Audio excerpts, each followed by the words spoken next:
gross, and that's really what won him that game. Well, we are in game number 2 now. It's spawning on Belshir, and down in the bottom right position, it is the blue Zerg player himself, representing Team Liquid, none other than TLO. And his opponent, in the top left, from Axiom, it is the red Terran, Heart. That's scary. That was like the Undertaker theme music, hearing your grandfather clock chiming in the background as you did the player intros. Could you hear my big clock? I could hear your big clock, and it was chiming for the players. What can I say? It does it a lot. All right, guys. So, Heart currently 1 game up. I think it's really tricky because TLO managed the vast proportion of that game really well, and I just felt that, obviously, whoever makes the last mistake tends to lose StarCraft games, right? But I thought he played the majority of that game quite well, and I'm not sure he has to switch too much up, other than if he went into the same mid-game, perhaps to put a little bit more pressure on Heart rather than constantly defending. I think this is the interesting thing, right? This game, what I'd like to see, and I know this is off the point of what you were saying, but what I'd like to see this game is actually TLO try and be a bit more aggressive, because yes, he killed 20 workers in the previous game, but how long did it take him to do that? Yeah, exactly. And of course, 20 workers is, okay, I mean, let's not get anything wrong here. It's a substantial amount. But the reason you kill those 20 workers early is because if you're simply 20 workers down, you have less of an economy. You're scrambling to macro up quickly. And while you're scrambling to macro up quickly, your opponent builds an army and comes back, and round 2 can end up hurting a lot more. And I feel like it was the follow-up punch. It was that round 2 that seemed to be a little bit lacking from TLO in game number 1. It wasn't that he had a clear chance to win the game and just could have won it or something like that. It was more along the lines of he could have been applying pressure when he didn't, if that makes sense. And I feel like that gave Hart a bit of breathing room. It did. Now, this game, we should probably talk about what's going on here. Very standard openings again. The Reaper coming out once more from Heart.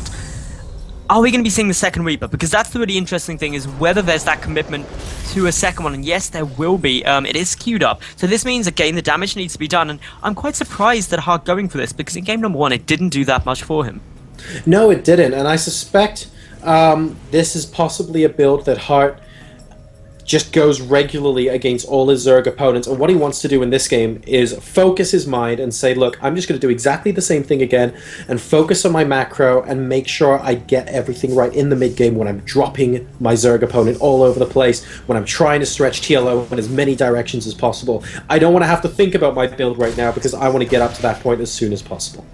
Now, in a way, the big thing as well for TLO is, going back to him being a bit more aggressive about things, is he needs to do little things, like, say, a couple of speedling run-bys when he's getting harassed from all directions. Even, say, 10-12 speedlings going into the third base of Heart in game number 1 could have done a devastating amount of damage.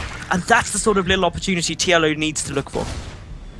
Oh, and the Reaper getting very, very close to dying there initially, but will be able to make his way back. Where is the second Reaper on the map? Okay, it's still actually stuck at his natural, so Hart may be deciding to defend against some sort of, maybe a couple Lings running in or something, but unlike the first game, we don't have a situation where the Reapers are teaming up to try and do damage, and this seems a little odd.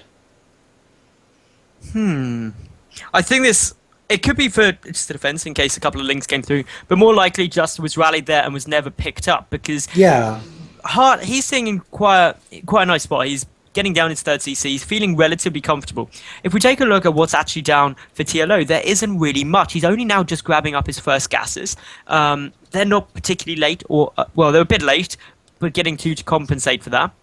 Yeah. Now, what really TLO needs to identify is that third is coming down. And if he does that, then he can decide to either expand himself, which would be good news, or he can look to go and try and punish it, maybe with another big roach push like we saw in game number 1, because without the Banshee there, it'd be very effective in this game.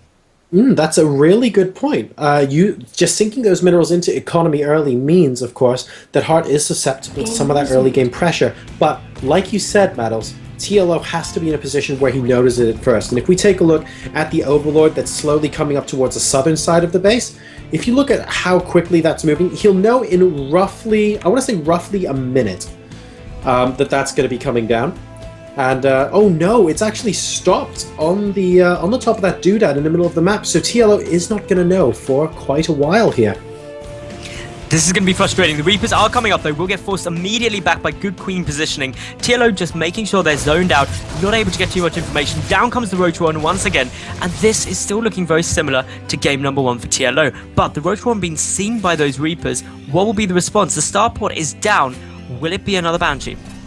Are we going to see that Tech Lab get plonked down on that starport yet again? We are indeed, so it will be Hellions and a Banshee to boot coming out. Now let's see if TLO opts to go for a decent number of roaches like he did in that previous game. It obviously served him quite well, but he hasn't really been able to see exactly what's going on. Mind you, if he blindly does it now, with the addition of that third, it can be a little bit frustrating anyway. So we'll keep an eye on that. Work accounts at the moment, by the way, guys, 43-31 in favor of our Team Liquid player. That's not a massive lead. Because, let's face it, there's those 3 mules down, or there soon will be 3 mules, which will probably level that out. The big thing for TLO now is to defend against this little shove without taking too much damage. The Queen's doing a nice job picking off some of the Hellions. The Roaches, where are they? A lot more now getting made. There is a Queen up in the main. We'll be able to kill one of the Hellions. The second one should go down. Really, TLO just has to make sure he doesn't lose too many drones here. 3 roaches coming in to try and help with this. The Queens and the roaches together able to pick apart another Hellion, and it looks like this attack is going to be finished. There were only 3 roaches made by TLO this game, guys, so he's going for a more macro-oriented approach. Yes, some workers were killed there. No workers were killed there. I swear I saw 2 go down, but maybe they were something else. So no workers killed as well, and he's continuing to drop, and all of this adds up to, actually, TLO just being in a better position economically than he was at this time on Star Station. And I'd say because he's in that better spot, he's going to really try and do 2 main things now. One, get back with those mutalisks out in a sizable count, because once he achieves that, he straight away has got the option to shut down any drops, to deal a little bit of harassment damage to the mineral lines, and also try and stop most things that could be coming down. So I think TLO just needs to tech up hard now and make sure that he drones as heavily as possible to get up to that kind of 72, 74 mark. Yeah, I mean, there's nothing really stopping him from doing that right now. We have Heart now going to be going particularly bio-heavy. We see the second reactor just get put down on one of his barracks there, and more add-ons getting put down on that starport in preparation for medevac production. A Viking, once again, is going to come forward and kill off as many overlords as it possibly can around the map. And this is going to coincide with the Spire coming down for TLO, so it looks like, on the surface at least, he's electing to go for the exact same army composition, but he's going to try and do it better, which is what we were talking about at the end of last game, right, Maddles? He just needs to make some small changes to his play. Correct me if I'm wrong, the Baneling Nest is slightly earlier than it was previously. And that was one of the issues that made things a bit shaky for TLO when he had that push. Actually, that's right. When the initial drop came in at the third base location, he really struggled to do that. But also bear in mind that on Belshir Vestige, that the third is off to the left rather than kind of positioned in front on creep.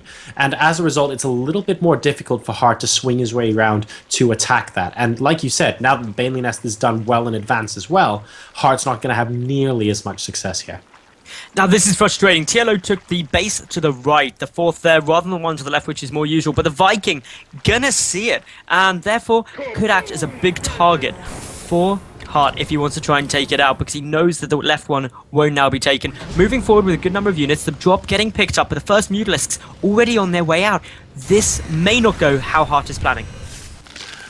Well, he is going to be able to possibly get this 4th base denied. I don't really see any option other than to cancel that right now. Does evidently do that. Ooh, TLO might be able to save the drone as well, and nope, that gets annihilated pretty quickly. But he is mobilizing his army. The creep spread is good. He's got pneumatized carapace on those overlords as well. The drop looks like it's going to be base because the medevac is going down, which allows the Lings to pick apart the rest of it. And you're right. Heart did not want that to go like that at all. TLO feels completely and utterly safe in this position.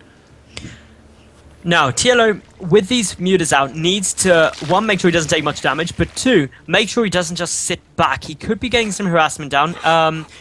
The first missile turrets are on their way, but there's only 1 at the main base, and there isn't one yet down at the natural, so he could try and sweep through, but oh, we got a potential big engagement here. Cube Creep Team is getting taken out. A bit frustrating there, but I'd say TLO just picking off infantry here, there, and everywhere is going to be very good for him. Especially if you can get those tanks to the back. If the infantry move too far forward, the mutalisks are to the left.